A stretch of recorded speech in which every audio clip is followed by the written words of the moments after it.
મિત્રો આપણા મગ વટાઈ ગયા છે અને પાથરા થઈ ગયા છે કમ્પ્લીટ, અને આજે કાઢવાના છે. અને દેશી જુગાડથી આપણે કાઢવાના છે, કટરમાં કે ઓપનરમાં નહીં, દેશી જુગાડથી. મિત્રો તમે વિચારતા હો કે આ દેશી જુગાડ શું છે, તો હાલો જોઈએ દેશી જુગાડ. તો મિત્રો આવા નવા વિડીયો જોવા માટે આપણી ચેનલ પીવીકે લાઈફસ્ટાઈલ બ્લોગને સબસ્ક્રાઈબ કરી લેજો, ના કરી હોય તો, ને લાઈક કરજો, કોમેન્ટ કરજો અને શેર કરજો. તો જય દ્વારકાધીશ મિત્રો, કેમ છો બધા? મજામાં જઈશો. હવે આજે આપણે મગ કાઢવાનું ચાલુ કરવાનું છે ભાઈ. જો હારી લીધા છે, પેરા દેખાય એટલે હારી લીધા છે. તો મિત્રો આજનો આપણો દેશી જુગાડ એ છે કે આપણે બુંગણ ઉપર મગ નાખી ટ્રેક્ટરથી પીલી અને કાઢવાના છે. જો આ બધી હિંગું ફૂટે છે તડકાની, આ કામ ખાસ તડકાનું જ કરવું ભાઈ. તડકો હોય તો અહીં જ પીલાઈ હગે, બાકી ના પીલાય, ગાર આવી જાય. તો હાલો આપણે આઈસર 188 ને તૈયાર કરી લઈ. રેલિયો પડ્યું છે અહીંયા. તો હાલો હવે સેલ મારી ચાલુ કરીને આપણે બુંગણ પર લઈ જઈએ અને પીલવા માંડીએ.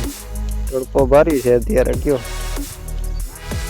ખેતીનું ટ્રેક્ટર ભાઈ પડ્યું છે, ચાલુ થાય કે નહીં થાય.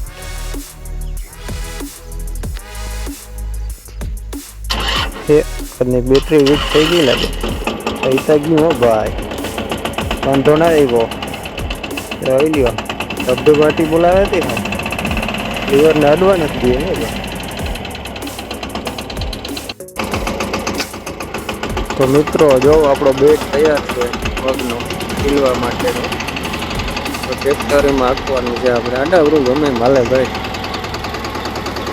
વન ટાઈમ તમે ધબધબાટી ના દો મગમાં, ટર્ન મારીને કે સીધું કે ગમે હાઈકા નાખો એટલે થોડીક વાર થાય એટલે 10-15 મિનિટમાં પીલાઈ જાય. હિંગું બધી ભટકી જાય, રાડા રહી જાય. કટરનો ખર્ચો આપણે બચી જાય, ઘરમાં કલાકનું જાગી થઈ જાય. આ ઓછા ખર્ચે દેશી જુગાડ છે. બાકી ભાઈ કટરમાં તો ગાર એટલો પડે ને કે નીકળે જ નહીં. 10 દિવસ જાળવવું પડે તમારે. ના પીલવા હોય તો બીજે કે ત્રીજે દિવસે તમે પીલી શકો. દેશી જુગાડ એટલે આને કહેવાય છે. પછી આને તમે આ નીચેનું હોય ને ફૂંકણીને નાખી લ્યો તો અડધી કલાક થાય, બધું કમ્પ્લીટ ચોખ્ખું થઈ જાય. આ રીતના રાઉન્ડ માર્યા રાખવાના ટ્રેક્ટર. મોટું ટ્રેક્ટર હોય તો હાલે ભાઈ. આપણે બે છે, મોટું ટ્રેક્ટર હારવામાં ગયું, નાનું ટ્રેક્ટર છે તો આપણે એનાથી પી લઈએ. એટલે મિત્રો આ થોડું હોય તો તમે છે ને કટરમાં ના નાખો તો હાલે, ખાલી વાવલી નાખો ને તોય ચોખ્ખા મગ કમ્પ્લીટ થઈ જાય. હવે માઇનરી ખર્ચામાં કયો, એટલે આને દેશી જુગાડ કહેવાય છે. અમારે આની ગમ દેશી જુગાડ જ હાલે છે. તમારે એની ગમ હું હાલતું હોય કોમેન્ટ કરજો. કટર હાલે કે આવા દેશી જુગાડ. તો મિત્રો આ જોઈ લ્યો આપણું મગવારું પડવું. આમાં તલ હતા, થોડાક માણસો તલ વાઢે છે અને થોડાક સામે ટ્રેક્ટર રહ્યું, ટ્રેક્ટરમાં મગ ભરે છે, હારવાનું હાલે છે. આટલું થઈ ગયું છે જો મગનું કમ્પ્લીટ તૈયાર. આ જો વાદરા, જો આપણું ભૂમિપુત્ર આવે છે, ટોલી ભરાઈ ગઈ છે ચલાવવા માટે. બાટી બોલતી આવે ભાઈ. વરસાદ જેવું થોડુંક છે ને, ઉતામર વધારે છે. કયો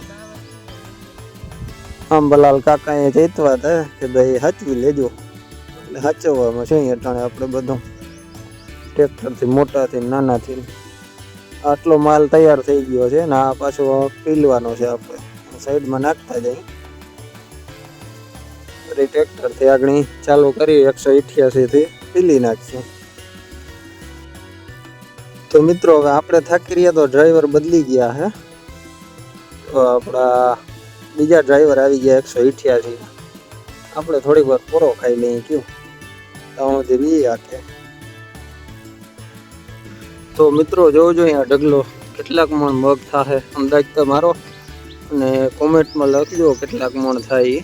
તો મને કંઈક અટકર આવે આમાં. કયો મને જ કંઈ અટકર નથી આવતી આમાં. આ ઢગલો પડ્યો છે મગનો, હજી થોડાક બાકી છે 2 કલર જેવા.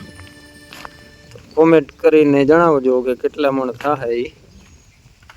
બાકી તો હમણાં ફૂંકણી આપણે આવશે ત્યારે ખબર પડી રહે કેટલા મણ થાય, પણ અંદાજ દેજો તમે. તો મળીએ આપણે નવા બ્લોગમાં.